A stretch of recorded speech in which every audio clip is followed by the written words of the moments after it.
So we are lucky that we can use this hall this morning. And thanks to many, many hands that mop the floor and make the fire, bring the carpet, bring the chairs and the cushions so that we can gather today in this hall. And there are many, many loving hands has prepared this hall to make it more beautiful. And next time when you come here, this hall will be very beautiful, very different. Yeah. So let us listen to the 3 sounds of the bell, and let us come back to our body, relax our body, just knowing that I'm here in this moment. The future is not yet come, and the past is no longer here. So let us enjoy being in the present moment. Let go all the expectation and just enjoy being together in this morning. Yeah.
Dear respected Thai, dear community,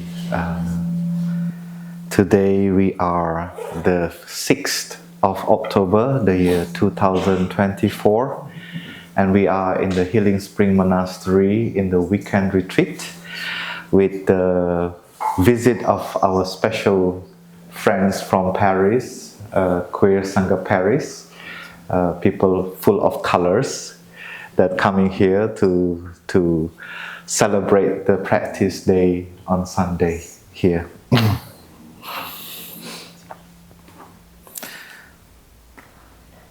So we have 2 streams coming together. There's one stream has been here from Friday, and there's another stream that just arrived today. And today we come, the 2 streams like the river become 1 stream and flow together as a community. And this is a very beautiful image. Last Friday and Saturday, our bonfire is 20 branches, and the warmth is like 20 branches burning together like the wood in the stove. And today on Sunday, we are so lucky we have another addition of 20 branches. So it warm up ourselves, warm up our mind, and warm up our being. So that all the difficulty, all the suffering in us can be warmed up by the energy of mindfulness, the energy of peace, the energy of joy, by practicing mindfulness, being present in the here and now.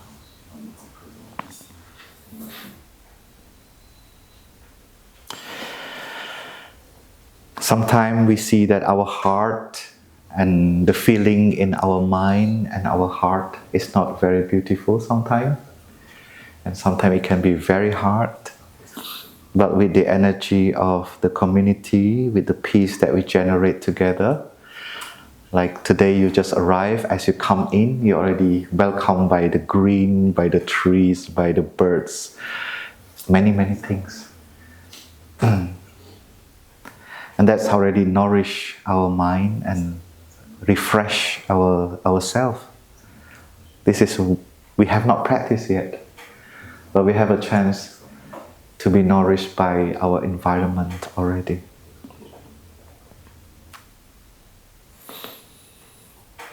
And when we get in touch with this beautiful image when we are here in this monastery, wherever we go, we can touch peace and we can touch beauty. Yeah? And that is a kind of a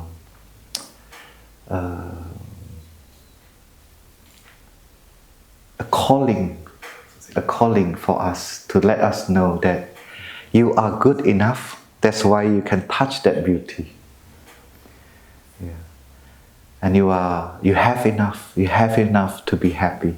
Don't wait until all your problems to be solved. Don't wait until the world has no more problem. Then you become happy. So that invitation from the nature, from anything that you touch today or the day after, we still have some hours together, is the calling for us to come back to the present moment and to let us know that we have more than enough condition to be happy. And we have to stop all the self-criticism, all the unfortunate situation that we are facing right now. We can let it there and let it continue to process, yeah. But we tell ourselves, like, right now I can nourish myself. I have enough today, and I have enough to be happy. This weekend, our learning, our focus has been the Pure Land. We call it the Pure Land, the land of happiness. And we practice together in order to recognize that happiness and the suffering, they can be there together as a pair, as friends. They are not something that is against each other. The cold may be here and the warmth also can be here at the same time. They don't need to be separated. And they complement each other. If there is no cold, we cannot enjoy this warmth. If there is no summer, we cannot enjoy the spring. So they have to be there together. If we see that our world, our global community is kind of like in the hell, then we know that the heaven must be also there. But of course it needs some effort to be focused and to see clearly that the heaven is also there, not only the hell. Yeah. And with this practice, we can keep our sanity, we can keep our stability, we can move on as a human community, and we can find ways to live in a way that we can co-creating a space, a condition where we can enjoy together. So the practice of recognizing a good condition in the present moment is very crucial. In the school, we don't have a subject called happiness. We have a lot of subjects, but there's no subject that we call happiness. Maybe we should add more, one subject called happiness. So we never learn it from school, and we never learn it from home. So we feel very grateful that the Buddha in India, someone who discovered this and teach us. And fortunately, that teaching survived after 2,600 years. It was quite amazing. It is able to continue that long. It is because throughout the whole history, people are still able to touch that happiness. That's why that teaching still can continue.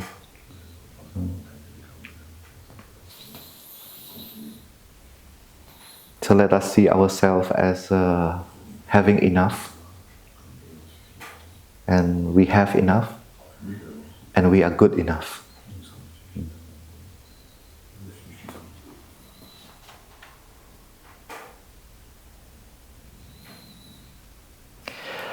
The hell and the heaven, they interact.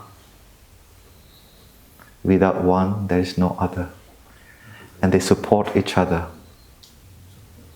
When we suffer so much, thanks to the heaven, we know that we have a good moment, we have happiness too.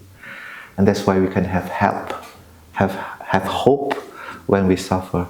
We know that this suffering is changeable, is not permanent, and we can transform it because the happiness is there too.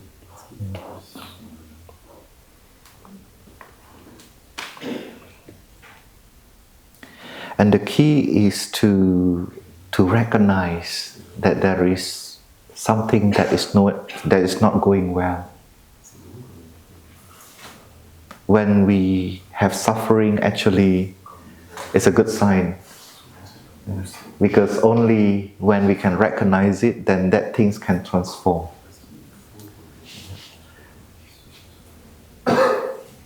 So if we see our mind as conscious and unconscious, when we are unconscious, then we don't know what is happening. It's only when the unconscious becomes conscious, then we experience the suffering, then we know that this can be transformed. And then we can embrace it and take care of it. And to make what is not conscious become conscious, we need to be there in the present moment.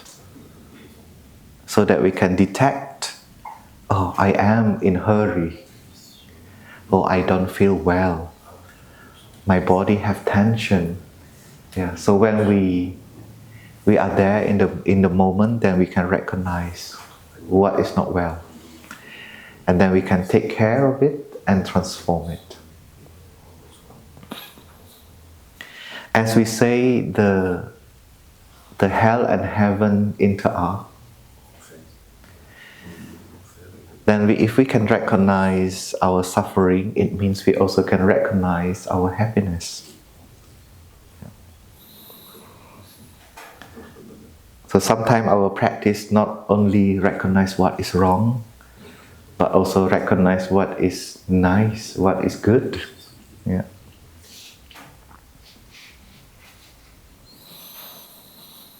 Let us listen to one sound of the bell and we can recognize what is not well or what is well in the present moment.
So I'm trying to make today's talk also to be short, so that you don't have to keep your concentration too long.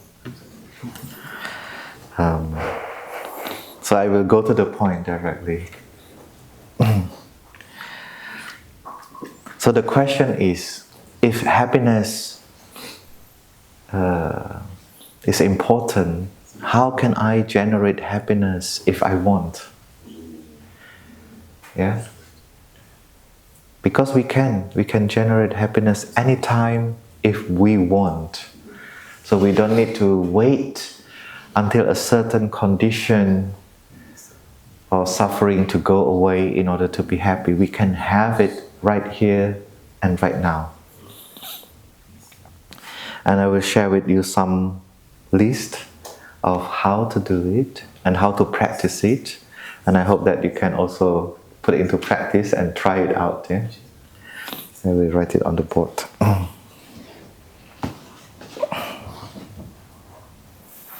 Do we have a whiteboard then?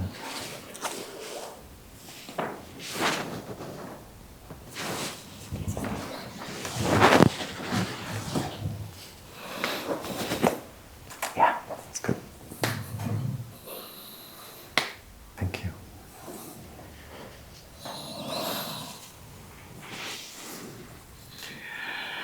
Suffering also we can see it like suffering and happiness. We also can make an image like water and the salt.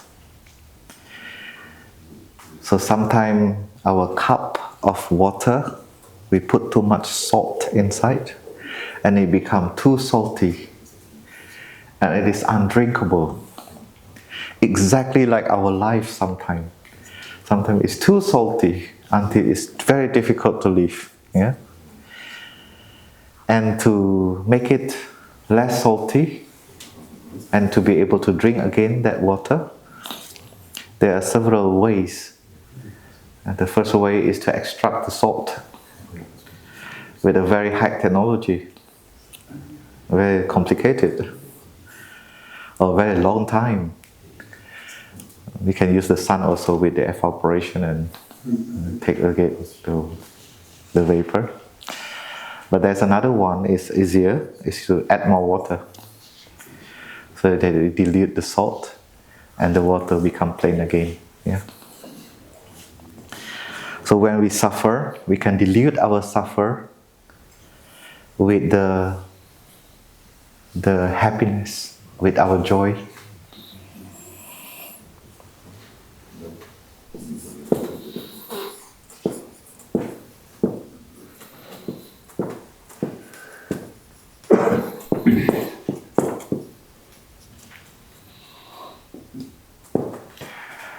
So the first exercise is to learn the good condition. Yeah? To learn how to recognize the good condition. Because every moment is a condition. And we have a lot of good condition in the present moment. The first good condition, probably we don't have fever right now. Yeah. So there is a mental state, we call it the non-feverlessness. The condition where you don't have fever is a pleasant feeling. Because if you have fever, your whole body is so painful, heavy, very hot, very difficult. The head is dizzy, etc., etc. But right now we don't have fever. So we are feverlessness,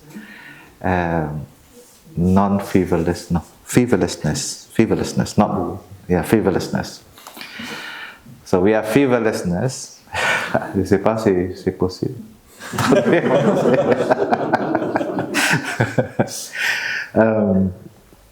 So we need to celebrate that. We just need to get in touch with that. We already feel very nourished that I'm not having fever. We have some friend that today does not feel well. Yeah. If you remember yesterday, you feel very happy. Yeah. Well, maybe yesterday you forget. It's a training. It's a really a training, a practice. Yeah. Thai also use our teacher Thai also used the example of headache, the non-headache moment. Yeah. And there are many other things. The non-angry moment is also very pleasant. The non-desiring moment is also very pleasant. Yeah. The craving moment is also very pleasant. This is non-thing is very Indian. This is a way of how Indian people think, with negation. Yeah. So the good condition. We also have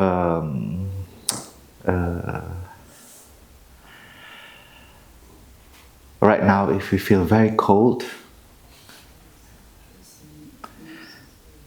then we know this is also a nice feeling.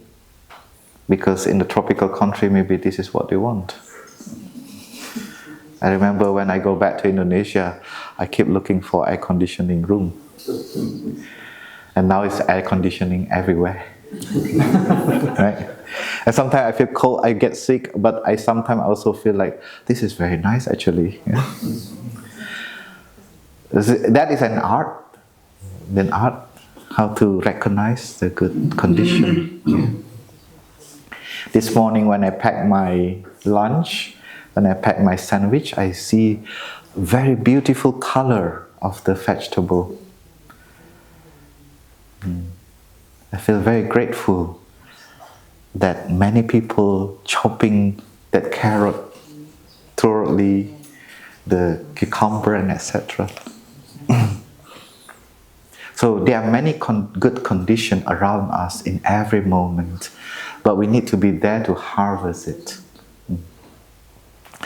And in the practice, we also have two words. One is joy, and the other one is happiness. And sometimes it's very difficult to separate these two. So I just share with you how I practice it. Yeah, I believe that if each person may find your own way to differentiate what is joy and what is happiness.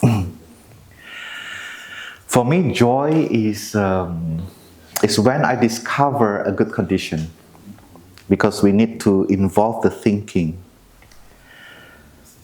Like for example, if I feel neutral, I don't feel good or feel bad, then I make an effort to recognize what is the good condition right now.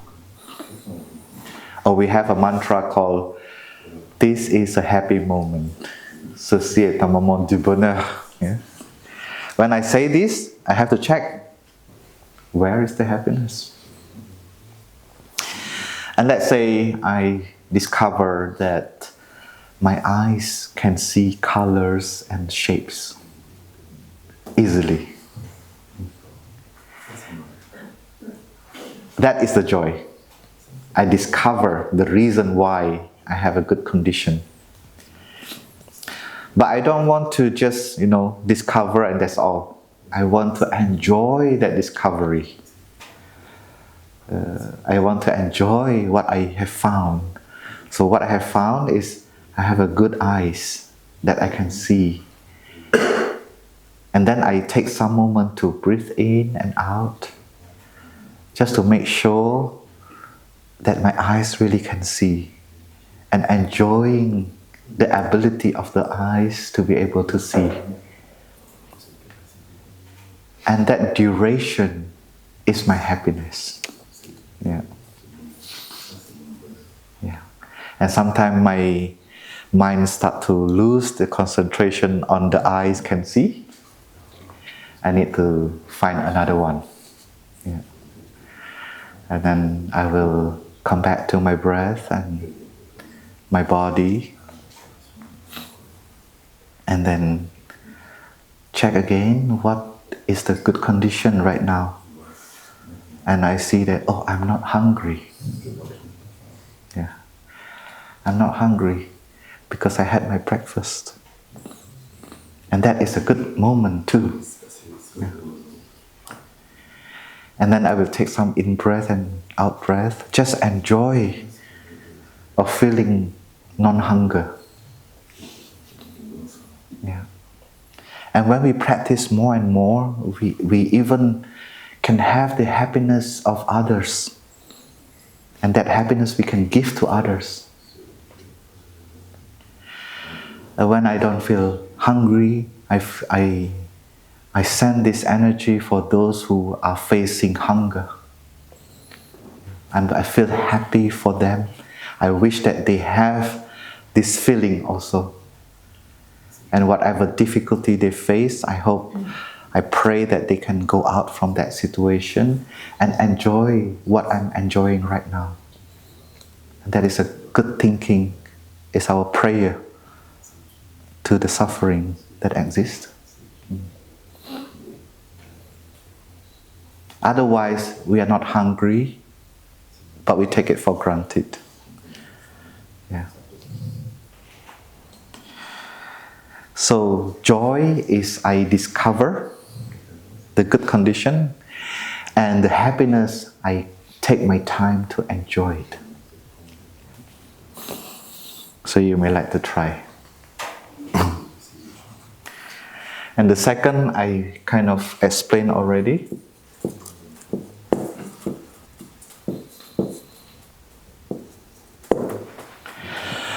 To find a contrast, yeah? To find a contrast so that we can see. Sometimes we cannot see the things because there's no background. Like this writing is beautiful is because there's white things and the black, there's contrast. And then we put another contrast with the bamboo. So it makes the writing even more beautiful. Yeah. So sometimes we need to make a background and to make a contrast, to see clearly the condition of happiness. This is mostly to, if we have a lot of negative thinking, sometimes we can use the negative thinking to generate happiness too. Yeah. So let's say I cannot sleep in the night. Yeah, I cannot sleep in the night. And then I feel not happy in that moment. But how can that moment can be the moment of happiness if I cannot sleep? Yeah. So I need to make a contrast. A contrast when I have to finish my project until very, very late at night, until like maybe 3 in the morning. And the only things that in my mind is like, I just want to stop and lie down. Yeah. And then you start to find yourself lying down. Yeah. And you can enjoy that lying down. Or you travel very far away with the flight. And unfortunately, you don't get the space for the leg, so it's very small. And you have to fly 12 hours, let's say. And the only things you want is to make your feet, to stretch your feet like this, or legs, so that you can relax and you see your leg is straight at that moment. So you can use that image and enjoy the happiness right now. And you see, like, I'm so lucky that I can put straight my legs. Because at that time in the plane, that is the only thing I really want. Yeah? And now I can straighten my leg. So nice. I can even lie down. It feels so good. Yeah. So the contrast is very helpful sometimes to help us to see that this moment also can be the moment of happiness, even it is not pleasant right here, right now, but we can transform it into a good moment too.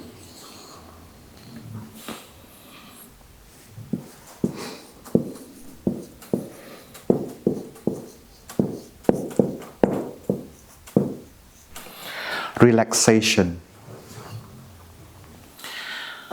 Relaxation, sometimes we see it as as not part of life. We see it as something that we need to do from time to time. Yeah. If I have free time, then I will do relaxation. And I will go to relax only when I have free time. Yeah. But there is a way also for us to train ourselves to have that capacity to do it many times a day. There is a time we need to be stressful, that is sure. From time to time, when we have a project or something to do, we definitely have to feel a little bit level of stressful because we want to make the best also. But there are many moments that we are not stressful. Yeah. Like when you cook your food, when you fold your clothes, when you iron your clothes, your laundry, when you mop the floor, there are many moments that we don't need to be stressful because it's our home. And that moment we can practice this relaxation. Yeah. Relaxation is not about tension or the body, it's about the mind. How can we let go the expectation, the things, yeah? Preparing this retreat, we have a lot of details, yeah, to do. And at that time, we have only 2 brothers, and we have Jean-Luc to help, 3 of us. And we do a lot of things, cutting the grass, cutting the branches, and everything. And I remember every time I rake the leaf, I have so many thinking coming up. How is the schedule? How is this? How is that? Huh? And I remember this. I say like, I can relax actually. So I just focus, bring all my attention to the raking leaf and let go all of the thinking. And every time I rake the leaf and I know I rake the leaf, I feel free. Yeah. I feel very free and I feel very happy that I can let go that stress and that thinking. I just like raking my leaf. Focus on raking the leaf. I tell myself, raking the leaf, because now I'm raking the leaf. Right? I cannot tap my computer when I'm raking the leaf. So there's no point to think about other things. So I let go, I just rake the leaf. Just enjoy raking the leaf. So relaxation is also a habit. We need to train that until become a habit. Because this is a very powerful energy, relaxation energy. It can transform so many things. It can make us strong. It can make us solid in the present moment. Yeah. Especially when we have a storm in our mind or in the body. If your body feels sick, then we have to do this. I remember in 2014, I was hospitalized. And my body cannot do much. I cannot sit down, I cannot walk. The only posture I can do is lie down. Yeah. And then, I'm not allowed to eat. So they put a tube that I can eat from the machine. So I even cannot interrupt my time with eating. So if you feel bored, you can eat something, right? So I cannot, because I cannot eat. And also, I cannot drink. So I cannot eat, I cannot drink, I cannot move, I cannot sit, I cannot walk. And the only thing I can do is lie down. Yeah? And I was so grateful at that time that I have learned deep relaxation. So I tell myself that I will do the longest deep relaxation ever. Yeah. And it's true, I can do it for 3 weeks before I can sit down again, before I can stand up again, before I can start to learn to walk again.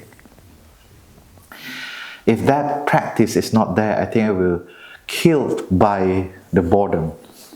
Yeah. Because you really don't have anything, yeah, during the day. And the brothers asked me, do you want to subscribe the television? I say, I'm about to die. So I think it's good for me to rest and focus on my recovery. Yeah? So I take my time of 3 weeks to completely just relax.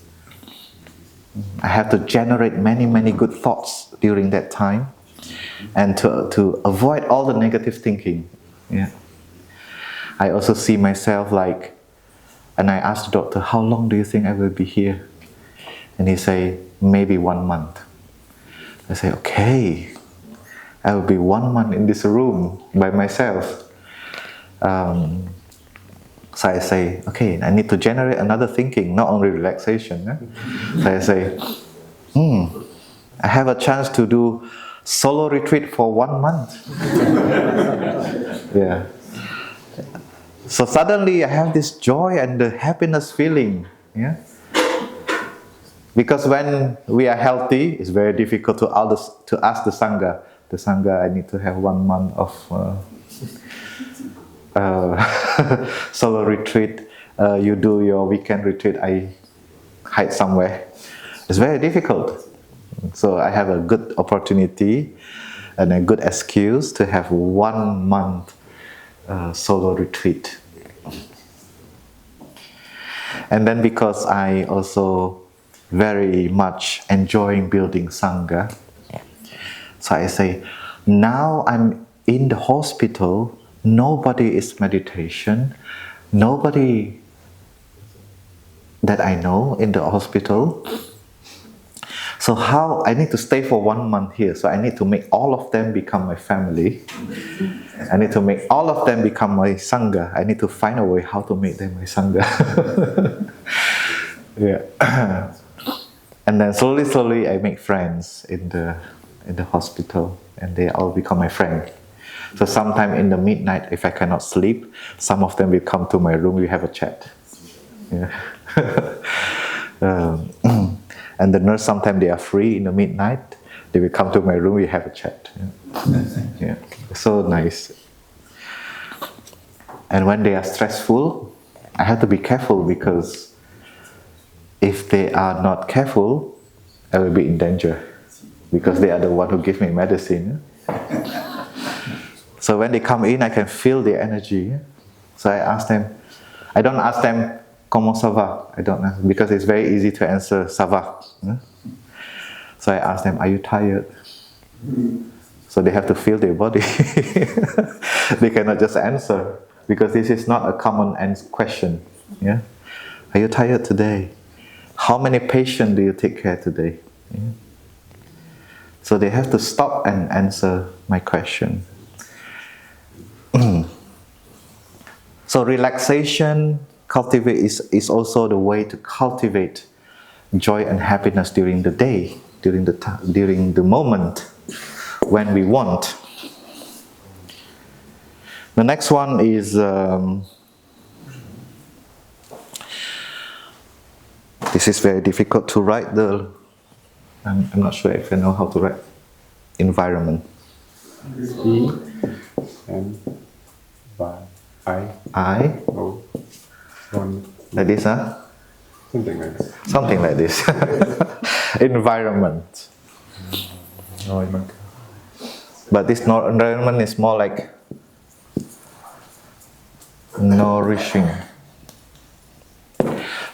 environment, because we have in our day, we're in touch with many kinds of environment, and we need to slowly list out what is the environment that can contribute to my well-being.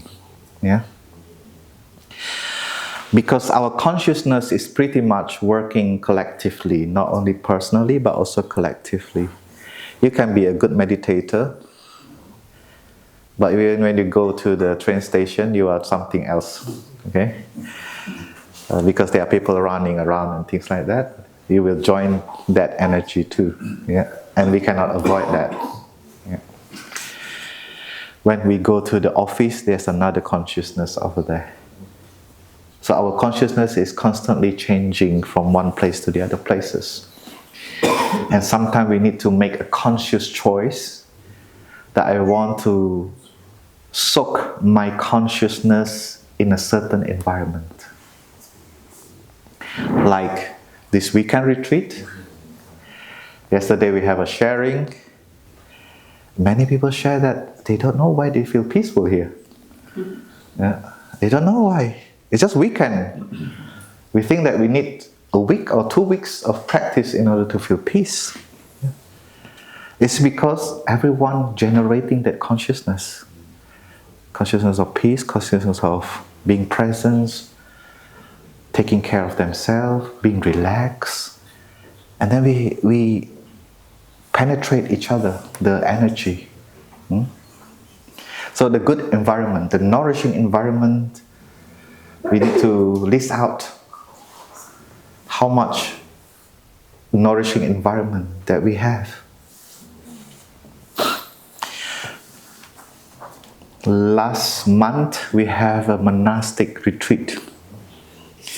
And sometimes we think that monastic retreat is very serious. They must be very serious. They must talk something very deep. But we have a day where we just play. Because that is very nourishing. And I'm not very good in that. And every time we have like games day, I will run away slowly. Because for me it looks silly. Yeah. But this time I say, because also this year I teach something called 4 ways to engage people in the practice. Yeah? So I need to practice what I'm teaching. So one of them, it says, do things together. Yeah, just do things together. Just be present and do things together. And that's how we build the community. We don't need to feel like I know something. I don't need to feel like I can do something. No, you just need to be there and do what people do together. If they are working, you also work. Even you just work a little bit, just work. Just come and be there. So I practice that. So the first already I feel very difficult to go is like, okay, we will eat lunch with our team. So there's a playing team. I was like, should I go or not? I say, okay, because I want to practice that, I bring myself to the lunch, I sit there. Because after the lunch, we need to practice the yell group. It's the slogan. You need to make movement, you need to dance. I'm like, okay. And I sit there, and then we eat lunch, and somehow some brothers, some sisters, they are very motivated, so they create the thing. I say, okay, I just joined. So I joined that. And then I say, maybe in the games time I don't come. Yeah? But somehow the energy of the group is forming, and I feel very fun with the brothers and sisters. And I say, okay, maybe I come. And then I come, they start to be like, okay, we have to paint our face. Okay, so I said, let me paint you. So nobody paint me. Yeah? So I paint their face, and I feel like, oh, if I don't paint, I'm not the same. So I paint myself too. And then we play the games, and that is the best day of the week. We have a game that we laugh for 1.5 hours, just laughing every moment. It's a very silly game, but it's very funny. And especially when you see the elderly monks and nuns doing it. Like some of them, like even Sister Chanduk. Like she is like 30 years, more than 30 years nun. She also played the game, and we just laugh. Very funny, very joyful. Until my cheek feel very sore on that day. Yeah. So it's true that we need to really see what environment is there, and then we also sometimes we have to push ourselves a little bit to that environment, because the environment is there, but somehow we kind of like, no, maybe I'm not part of that. But if we just slowly go there, I know that games space is always fun, but somehow I identify myself that I'm not that playful. Yeah. So I was lucky that I was able to move myself to that space.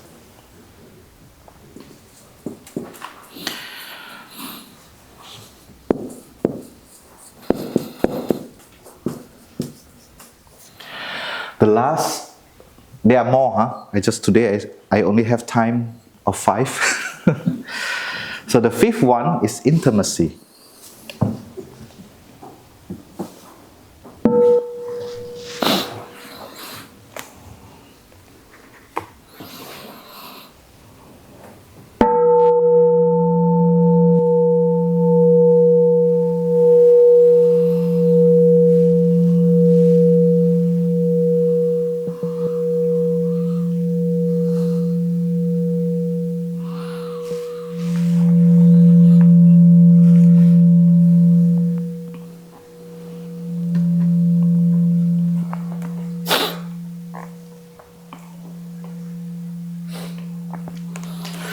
Intimacy, sometimes we see it as a very big word, and I try to make it smaller, because when it's smaller, it's more doable.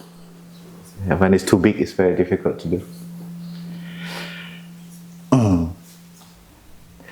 So intimacy is something very nourishing, and it gives us a lot of happiness in our life. And how can a monk talking about intimacy? Because intimacy have a different level. There are many, many levels. And most of the time we think that intimacy is just physical intimacy. In our practice, we have 3 kinds of intimacy. We have physical intimacy, we have emotional intimacy, and we have also spiritual intimacy. When we practice as a monk or nun, as in celibate, we let go the physical intimacy. Not let go, but we don't look for the resources from there. Because it sounds like we hate that or we don't want to see that anymore. It's not true. It's just we don't, because if we know intimacy can come from different sources, and we want to choose the source that is supporting our career as monastic. And we know that the intimacy, physical intimacy, is not the source that support the monastic career, the monastic life. But so we don't evilize the intimacy, physical intimacy and emotional intimacy. Yeah? It's just these 2 things is not very supportive for the celibate life. So when we become a monk, we let go the comfort, physical comfort, including the material comfort. We live a little bit simple than before. And we also let go the emotional comfort. Like sometimes we can attach to someone when we feel close to this person and we really attach to this person. So we also let go of that, so that everyone in the community can come in and can go freely. And we have that capacity also to let go anyone and to receive anyone. Yeah. So that we don't have this emotional attachment to anybody.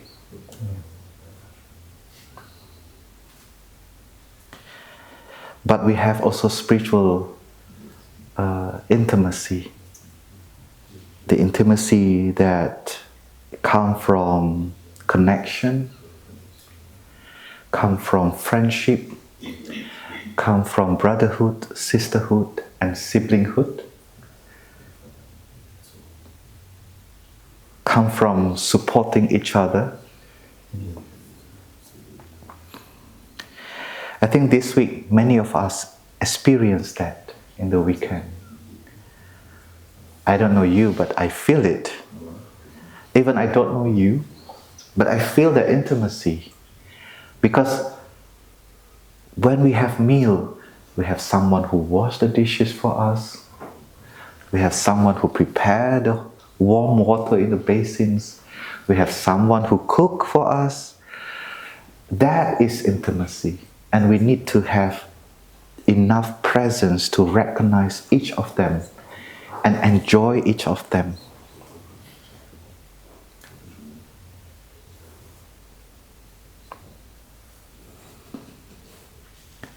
Supporting each other is a very deep intimacy, because what we really need is a support, to feeling recognized and feeling supported.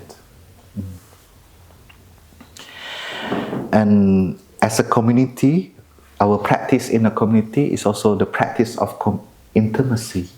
We support each other, we connect with each other in a way that we generate peace and happiness to offer to each other. And we try to release as much as we can the suffering of other people.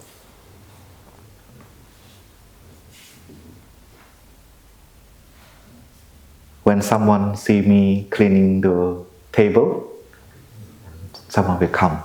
Do you need help, brother? That is intimacy. Yeah, that is intimacy. Someone come to me. Should we fill up the water now? For me, that is intimacy. Yeah.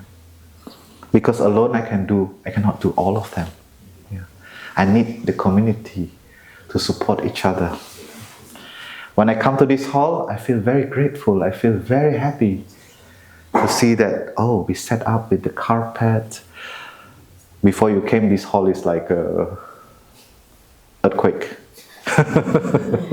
Or after war or something. But when I come here, it's warm, there's fire. And that is intimacy. Because we know that the member of the community is preparing this. So when I sit here to give you a talk, it's not that I'm the best and the rest is not. That's why I'm sitting here. It's not like that. It's just a collaboration. It's a collaboration.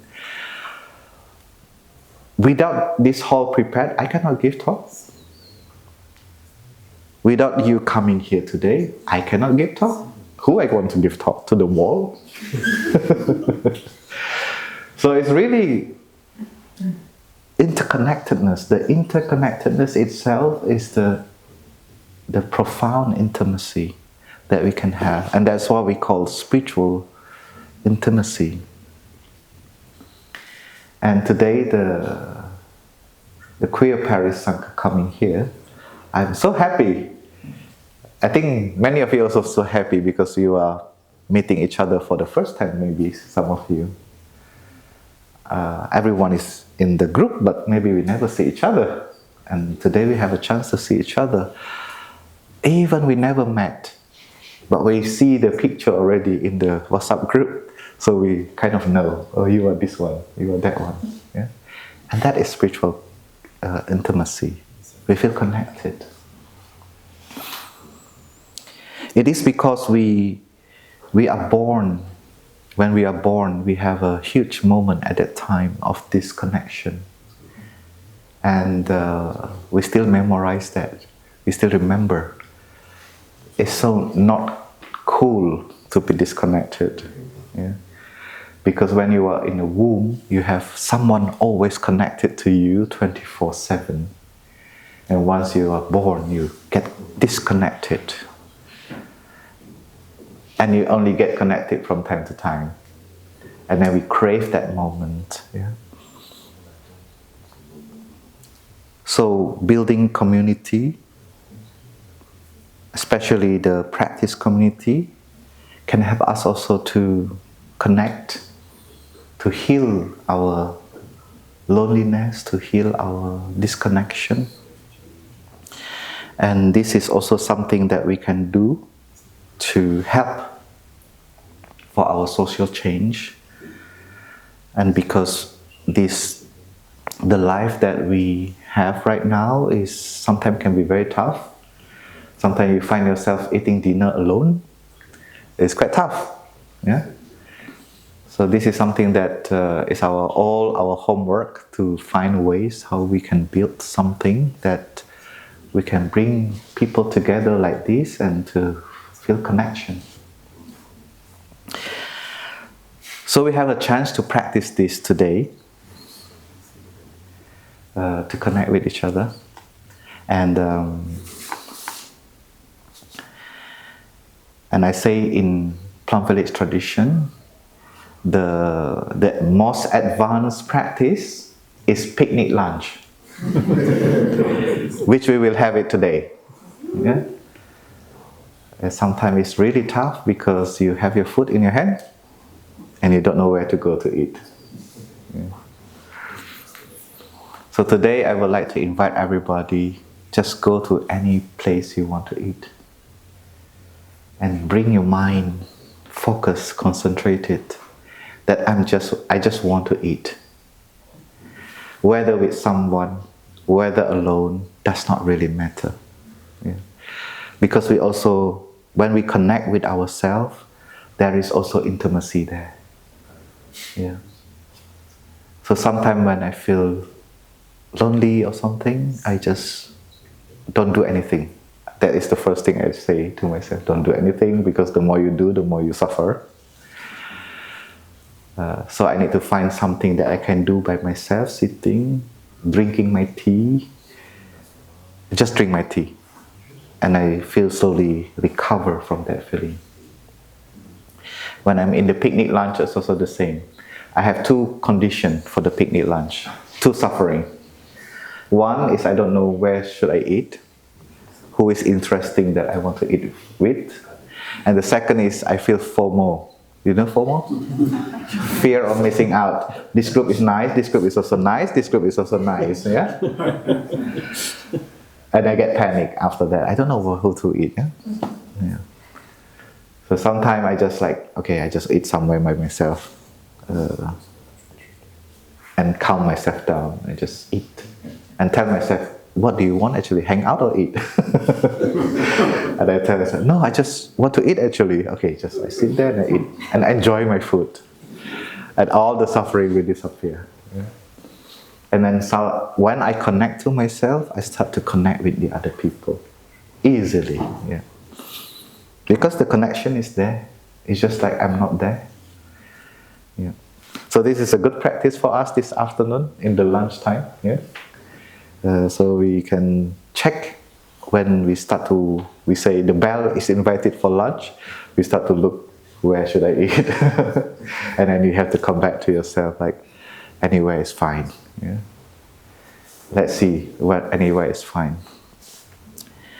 So that's all that I have, 5 ways to cultivate happiness. If you want to continue, that's uncountable, it's infinite. There are many, many ways. You can find it your own way. The key is to be there in the present moment.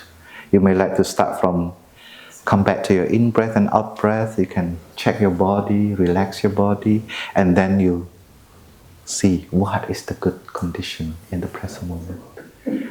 Our teacher also suggests us to do a happiness journal. So if you have a journal book, you can list out this moment, how many good conditions do I have, and you write it down. And you will discover you have more than enough condition to be happy in the present moment, with the fact of whatever is happening at the same time also. And we have that agency to claim our happiness in the present moment. And in fact, our present moment, our happiness is the power that can help us to sustain and to move on in this world. No matter how the world is, it helps us to stabilize ourselves and to move on. Because we do need to move on in order to have a new insight for our society. If we broke down in the middle of the way, then it's finished. Yeah? But we want to move on and on and on, whatever we do.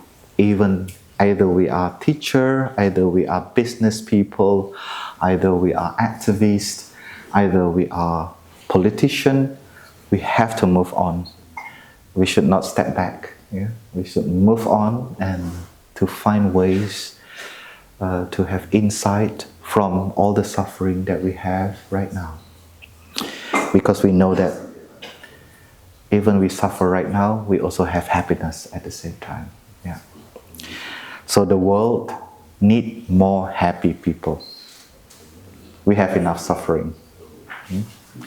So this is something that an invitation for all of us to be a happy person. If you ask yourself, am I a happy person? You have to say yes. Don't think. Yes, I'm happy enough. Yeah, I'm good enough to be happy. Don't doubt. We don't doubt ourselves. Yeah. If we don't feel it, it's just because we have not yet touched that happiness, but it's there. It's there, and we give us times to touch that. So I would like to end my talk now, and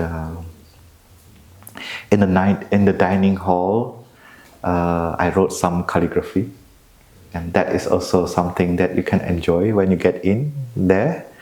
You can enjoy the beauty, you can enjoy the writing. This is something I enjoy very much too. I learned it from my teacher, from Zen Master Tinya Tan. And I would like you to invite one of the calligraphy or two, whatever, yeah, to bring home so that it becomes your bell of mindfulness. Every time you see that, it can be the source of your peace and your joy and your practice. There's a donation box over there. You can put whatever you have, you like, you feel good about. I don't want to put price over there today.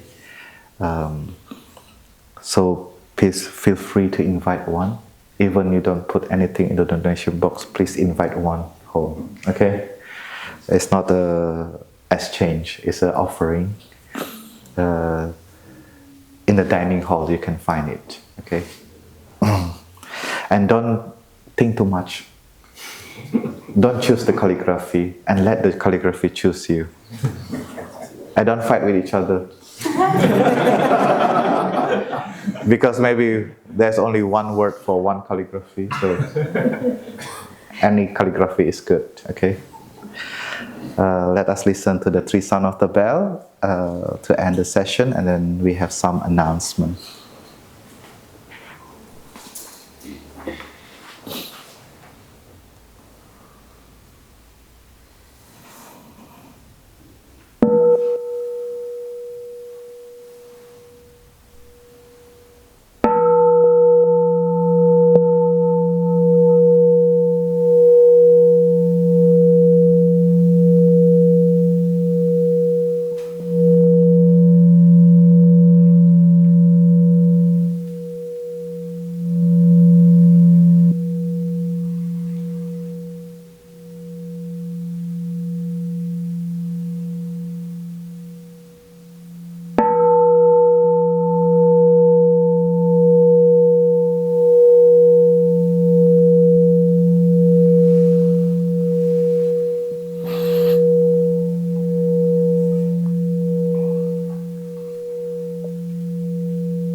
So dear Sangha, before announcement,